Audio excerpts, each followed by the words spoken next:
자, 그러면 발산형 경계를 봅시다. 멋지는 수능 보는 거. 예?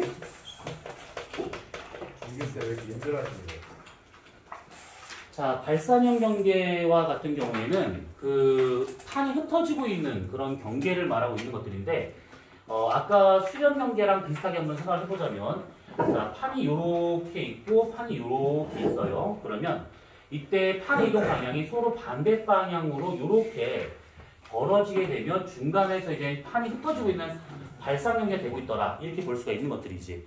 그러면 이렇게 되는 것들은 결국 밑에 있는 멘틀이 그렇게 이동을 하니까 이런 식으로 판이 이동을 하는 겁니다. 그럼 여기 중간에서는 지금 멘틀이 양쪽 흩어지고 있으니까 멘틀 양이 부족해질 거라고. 그럼 이것을 채워주기 위해서 밑에서 멘틀을 끌어올립니다. 그래서 상승 멘틀이 있는 곳에서 발산 경계가 나타난다. 이렇게 볼 수 있는 것이고, 또 하나는 아까 이것처럼 이 속도 면에서 본다고 치면, 예를 들어 만약에 판이 이렇게 두 개가 있는데 똑같이 이제 오른쪽으로 판이 이동한다 라고 가정을 해보자. 이번에는 앞에 가는 판이 아주 빨리 지금 가고 있는 중이고 뒤따라가는 판이 좀 잘 못 따라간다. 이렇게. 그러면 결국 이렇게 판의 이동 속도가 다르다라고 하는 것은 밑에 있는 멘틀의 이동 속도가 서로 다르기 때문에 나타나는 현상이지. 그러면 여기 가운데가 자연스럽게 벌어지는 발산형 경계가 될 수 있더라. 그러면 멘틀의 운동은 어떻게 되고 있는 거냐면 요 앞에서 멘틀이 아주 빨리 빠져나가고 있어. 그러면 여기가 지금 멘틀이 부족해지잖아. 근데 그 부족한 것을 뒤에서 못 채워줘. 느리다 보니까 못 따라와. 그래서 밑에서 멘틀을 끌어올립니다. 그래서 얘랑 합쳐서 이렇게 빠져나가더라. 결국은 멘틀 상승되는 곳에서 발산 경계가 만들어지더라. 이렇게 보시면 되는 것들이야. 근데 여기서 주의할 점은 지금 그림을 그렸었을 때 판이 두 개인 것처럼 그렸는데 사실 판 한 개가 갈라진 겁니다. 두 개가 갈라진 것이 아니고 두 개가 떨어진 것이 아니고 한 개 판이 갈라진 거다라고 생각하시면 돼. 그래서 얘는 경우의 수가 두 가지가 되는 것이 하나는 대륙끼리 발산이 되거나 아니면 해양판이 발산이 되거나 이렇게 한 개의 판이 갈라지는 경우니까.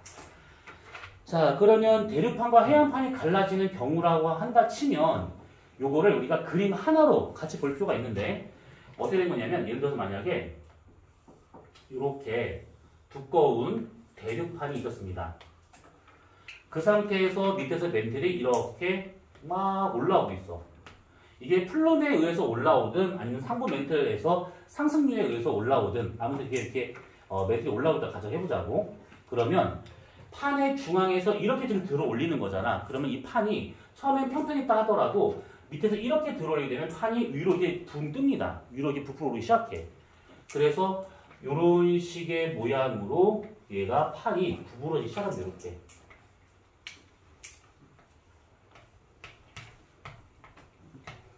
자, 그러면 이거는 상식적으로 생각해봐. 이렇게 평평했던 대륙판이 있었었는데 이것을 이렇게 구부리는 거야. 이렇게 구부리게 된다고 하면 여기 위에 있는 입자들은 서로 이렇게 멀어지려고 하는 형태로 돼야겠지. 찰흙을 구부리는 거 생각하면 돼. 여기 밑에서는 이렇게 이쪽으로 압축되는 힘이 작용이 될 겁니다. 근데 판 밑에 있는 이것은 어떻게 되든 우리랑 상관이 없어. 우리는 위만 보면 되는 거야. 그래서 이렇게 구부리게 된다. 그러면 위쪽에 이렇게 양쪽으로 펼쳐지려고 하는 아주 강한 강력이 작용을 하면서 중간중간에 이런 식으로 지각이 깨지기 시작합니다. 이렇게. 틈이 발생하고 있는 것들이야. 그러면 그 틈이 점점점 확장해서 이렇게 밑에까지 이렇게 딱 도달을 하잖아요. 그러면 그 상태에서 얘네들이 양쪽으로 판이 벌어지는 겁니다. 그러면 이때 요거 하나하나의 돌 기둥들이 밑으로 쑥쑥쑥 떨어져. 밑으로. 그럼 어떤 식의 모양이 되느냐? 요것이 요렇게 요런 식의 모양으로 얘가 바뀝니다.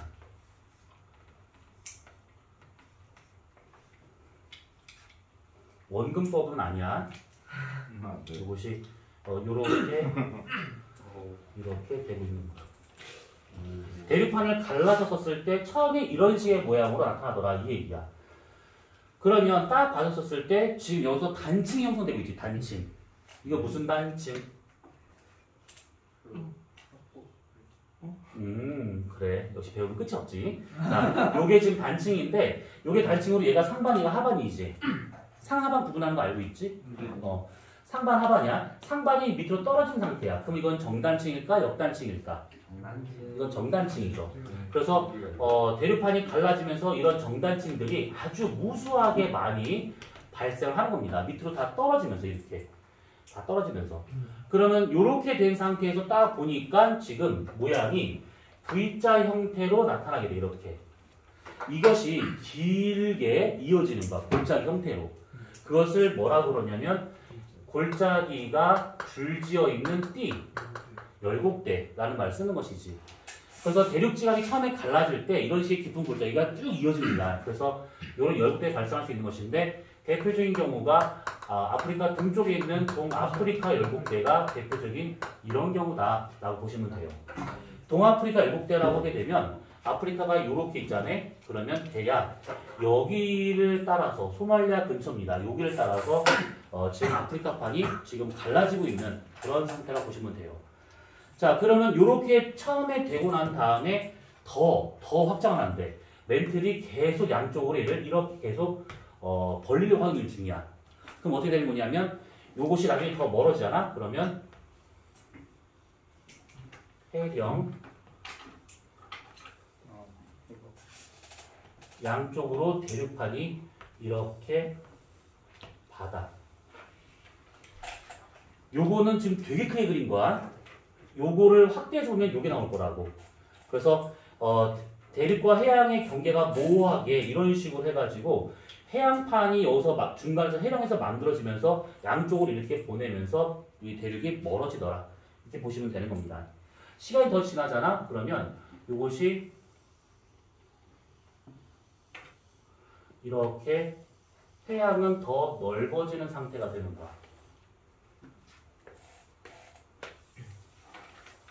해양판이 없다가 조금 생겼다가 많이 생기고 있는 그런 상태. 자, 어쨌든 간에 그래서 여기서 나타날 수 있는 요 깊은 요 골짜기를 해령이라 할 수 있는 것들이죠. 해령. 전 세계적으로 대표적인 해령 그러면 대서양 중앙해령이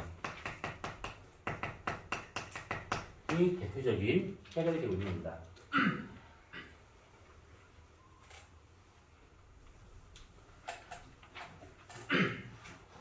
자, 그러면 우선은 발산 경계는 여기까지만 보기로 하고 그 다음에 세 번째 보존형 경계가 있는데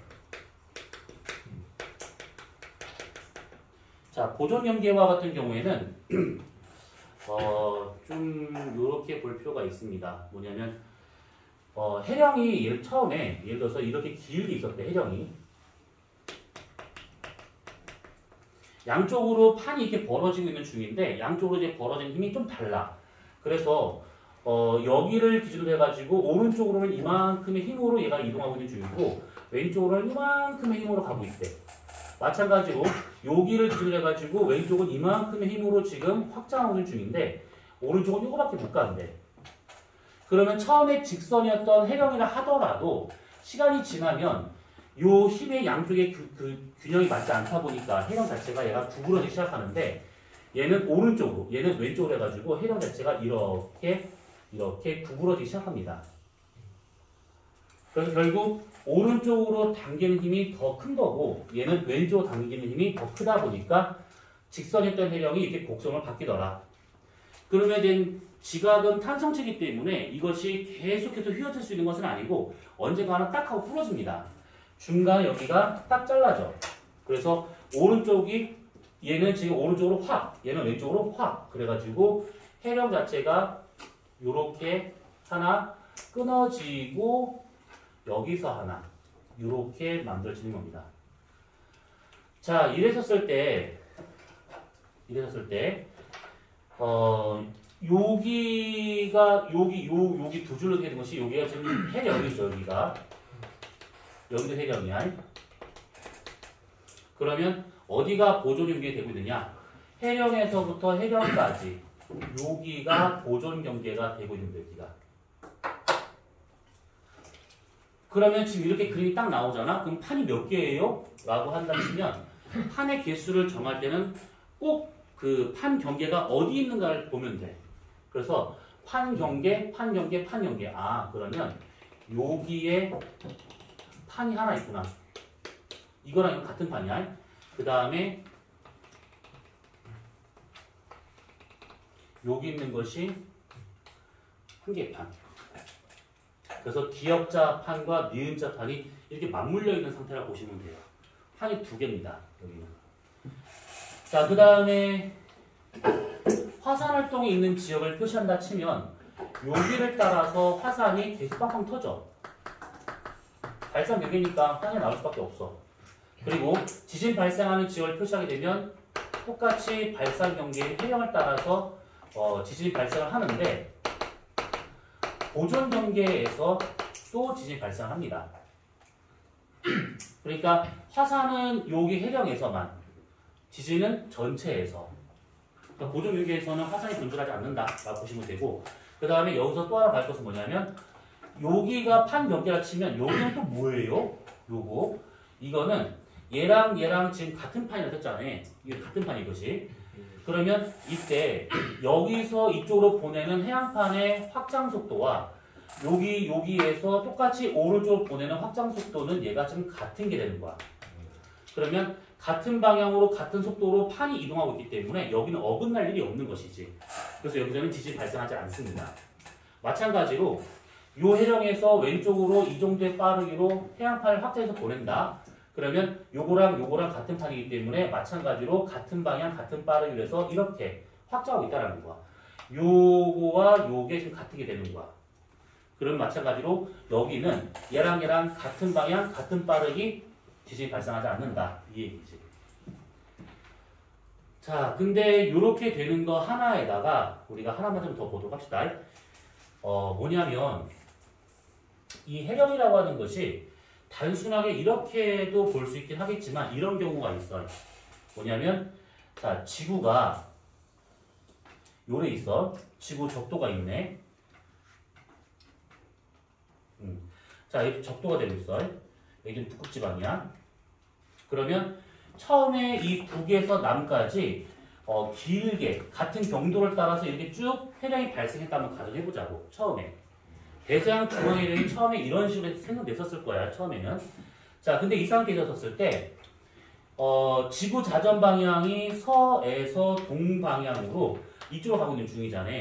그러면 이때 이게 지구가 평면이 아니고 구면인 상태로 생각한다 치면 적도에서 가는 빠르기하고 고緯도에서 가는 빠르기가 서로 다를 수밖에 없지. 이거 왜 그런지는 전에 설명하면서 얘기했었어. 이거 적도에 서 있는 사람은 하루 동안에 지구 한 바퀴를 자전을 통해서 한 바퀴를 돌아야 돼. 근데 극지방에 서 있는 사람은 그냥 그 자리에서 한 바퀴 회전한 것밖에 없겠지. 이동거리가 0이야. 그래서 적도에 서 있는 사람은 서 있는데 지구와 자전을 하기 때문에 서 있는 사람은 하루에 한 바퀴씩 지구를 돌고 있는 중이기 때문에 시속 2000km로 움직이는 사람이고, 이 사람 같은 경우는 자전축에 서 있잖아요. 그럼 이동거리가 없어. 하루 동안에. 그러면 이동거리가 없으니까 이동속도도 없다고 볼 수 있는 것이지. 그래서 여기 적도에서의 선속도가 훨씬 더 강할 수밖에 없습니다. 여기가 훨씬 더 빨라. 실제로 여기가 위도 높아질수록 느려져. 그럼 이 얘기를 갑자기 왜 했냐? 이렇게 직선으로 있었던 이런 해령이라 하더라도 시간이 지나면 위도별로 나오는 선속도가 다르다 보니까 해령 자체의 모양이 좀 달라집니다.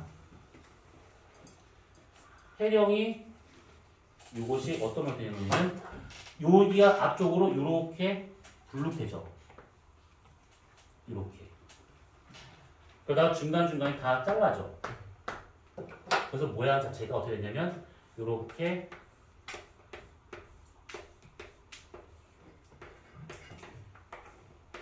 이런 식으로 해령 모양이 바뀌더라.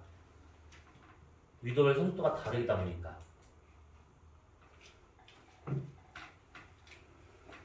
되었지? 네. 자, 그 다음에 시간이 지금 한 10분 안 남았기 때문에 잠깐 이거 하나만 얘기를 하고 오늘 끝내도록 합시다.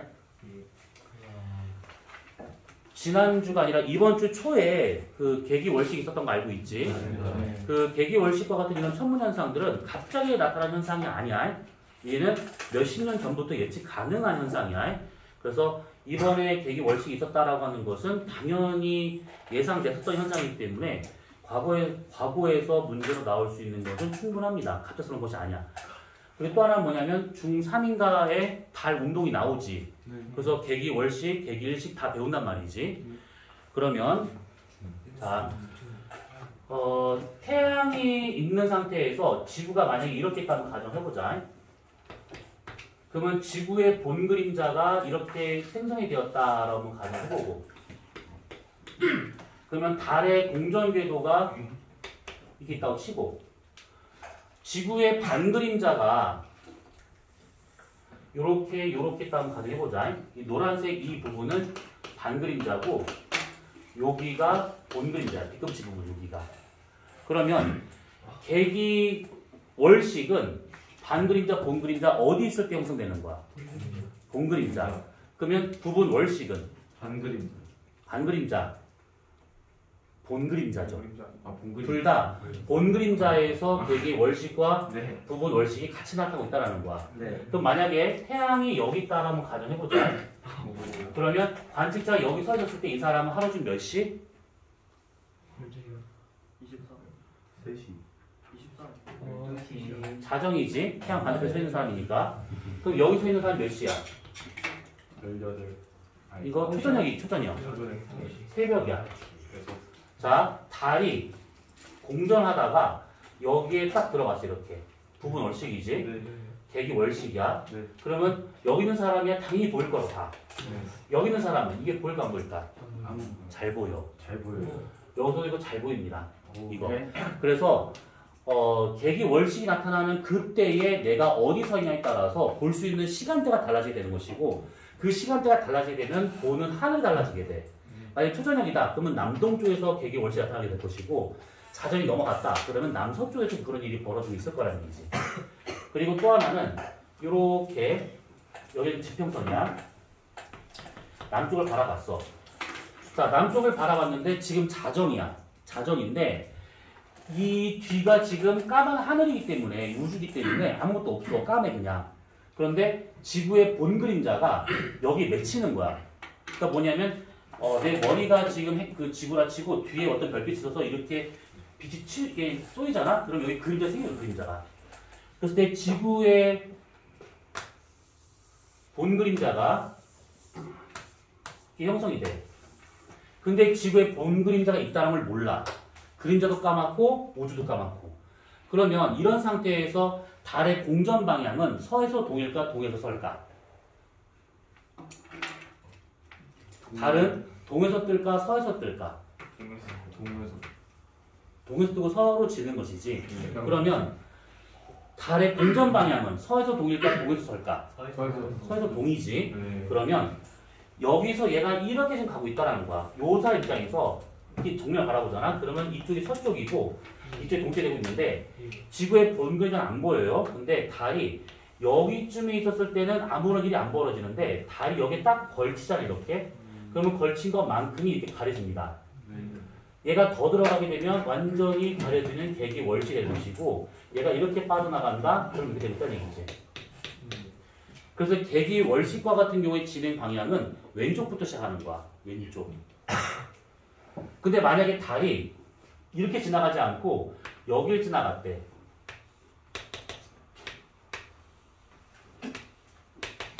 이렇게. 그럼 이거는 어떻게든 간에 부분 월식밖에 안 볼 수밖에, 부분 월식밖에 못 보는 것이지. 이렇게 통과해야지만 계기 월식 볼 수 있는 것이고. 우선은 뭐 저렇게. 월식의 진행 방향은 왼쪽부터 시작을 합니다. 동쪽부터 시작하는 것들이야. 이 얘기를 왜 하는 거냐면, 달이 동에서 떠서 서로 지는 거라 생각하기 때문에, 맞아, 그거 맞는데, 그러면 오른쪽부터 가려지겠죠. 동에서 떠가지고 서로 지고 있으니까 오른쪽부터 가려져서 들어간 다음에 왼쪽으로 빠져나가겠죠. 라고 생각하는데 아니야. 요렇게 들어가는 요렇게. 그래서 왼쪽부터 가려진 겁니다. 그러면 계기 일식은 태양의 오른쪽, 왼쪽 어디부터 가려질까? 오른쪽부터야. 오른쪽부터. 요거 관련된 거는 수업을 한 것도 있으니까 그럼 살펴보시고, 그 다음에 집에 요거 그것이 있을 거 아니야? 뭐 문제집이 뭐든 있을 거 아니야? 그거 한번 다시 한번 보시면 돼.